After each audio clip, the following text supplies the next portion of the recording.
ज्ञानेंद्र. मी कुमारी स्वराभरण पाटील. माझ्या कक्षेचे नाव आहे श्री 108 विद्यासागरची पाठशाळा मजले आणि आज मी तुमच्या समोर विषय मांडणार आहे धर्म, अस्मिता आणि प्राणीसेवा. आज मी ज्या विषयावर बोलणार आहे तो विषय केवळ एका स्पर्धेचा भाग नाही, तर तो आपल्या मानवतेच्या ओळखीचा आरसा आहे. धर्म हा शब्द ऐकताच आपल्या मनात किती विविध चित्रे उभे राहतात.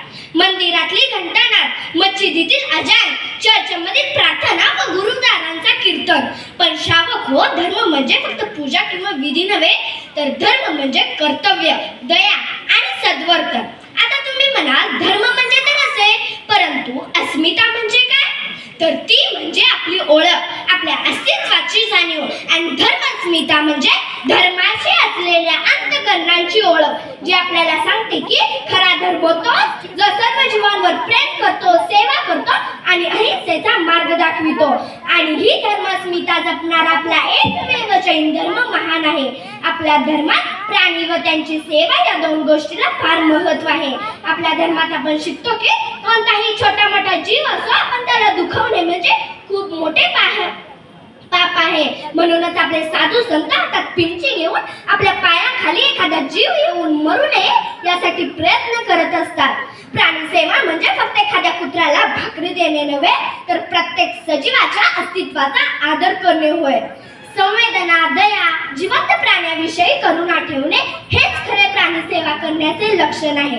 जेव्हा तुम्ही एखाद्या तहानलेल्या कुत्र्याला पाणी देता किंवा जखमी पक्षाला सांभाळता, तेव्हा जे समाधान मनात निर्माण होते, ते समाधान हजारो प्रवचनांपेक्षा, लाखो दान धर्मांपेक्षा श्रेष्ठ असते.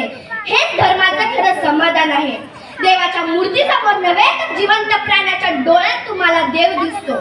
वसुधैव कुटुंबकम आपण फक्त उच्चारतो, पण याचा अर्थ जाणून घ्यायचा कोणी प्रयत्न केला आहे का? संपूर्ण विश्व जे हे कुटुंब आहे आणि या कुटुंबात मानव, पशु, पक्षी, वनस्पती या सर्वांचा समान अधिकार आहे. तरीही आपण आपल्या शेतात किंवा आजूबाजूच्या परिसरात एखादा साप दिसला की मारतो. का हो? ते शेत तुमच्या नावावर आहे. मग त्या सापाच्या नावावर कोणती जमीन आहे? गल्लीत रस्त्यात फिरणाऱ्या कुत्र्यांच्या नावावर कोणती घरे आहेत? हे सारं आपण त्यांच्या पुढे डिस्काउंट घेऊन आपण त्यांना हुसकावण्याचा प्रयत्न करतोय. कारण आपण माणूस आहोत आणि माणसा इतका बुद्धिमान प्राणी या जगात नाही. परंतु तो बुद्धिमान सोबत भक्तिमान व धर्मवानी आहे का? याचे उत्तर शोधण्यात खूप कठीण होऊन बसले आहे. आपल्याला हे कळतच नाही की आपण प्राण्यांची सेवा केली म्हणजे निसर्गाची सेवा केली असे आहे. आणि आपले पुरातन काळातील पूर्वज निसर्ग पूजा ही सर्वात मोठी पूजा मानायचे. आणि आज आपण धर्माच्या नावावर कितीतरी मोठे वाद घालतो. कोणाचा धर्म श्रेष्ठ आणि कोणाचा धर्म खरा. पण त्याच वेळी रस्त्यावर एखादा जखमी प्राणी तडफडतो, पण आपण त्याच्याकडे पाहूनही दुर्लक्ष करतो. हीच का आपली धर्मस्मिता? धर्मस्मिता हरवली की माणूस राहत नाही, तो केवळ स्वार्थाचा गुलाम बनतो. आजच्या डिजिटलच्या जगात आपण सेवा या शब्दाला विसरत चाललो आहोत. आपल्या मोबाईलमध्ये देवाचा फोटो असतो, पण आपल्या हातात दया नसते. आपण मंदिरात दिवा लावतो, पण आपण एखाद्या जखमी कुत्र्याकडे दुर्लक्ष करतो. मी माझ्या नांदणीच्या माधुरी हत्तीनेचे उपकार म्हणते की तिने आमच्या कोल्हापूरकरांना अस्मिता कशी जपावी ते शिकवले. सगळेजण म्हणत होते पैसा जिंकतो, माणूस हरतो, न्याय विकतो, तिथं हत्ती काय टिकतो. पण या वाक्याला आमच्या कोल्हापूरकरांनी आणि आमच्या माधुरीच्या प्रेमाने पुसून टाकलेलं आहे. आम्हाला अभिमान आहे की मी एक कोल्हापुरी आहे. असे 10 मिनिटे येऊ दे, आमची परवानगी नसेल तर हत्तीच काय मुंगी पण ते नेऊ शकत नाही.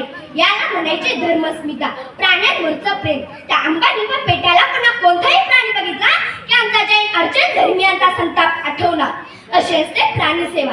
धर्मस्मिता म्हणजे केवळ देवाची उपासना नव्हे, तर जीवाची उपासना आहे. प्राणीसेवा म्हणजे देवाच्या सृष्टीला सन्मान करणे आहे.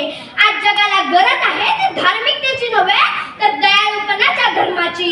म्हणूनच आपण सर्वांनी ठरवूया आपला धर्म म्हणजे प्राणीमात्रांची सेवा, आपली अस्मिता म्हणजे त्यांवरची भावना आणि आपली पूजा म्हणजे सर्व जीवांवर प्रेम करणे. शेवटी जाता जाता एवढंच म्हणेन, जिथे दया आहे तिथे धर्म आहे, जिथे दया आहे तिथे धर्म आहे, जिथे सेवा आहे तिथे देव आहे, जिथे सेवा आहे तिथे देव आहे आणि जिथे करुणा आहे तिथे खरा माणूसही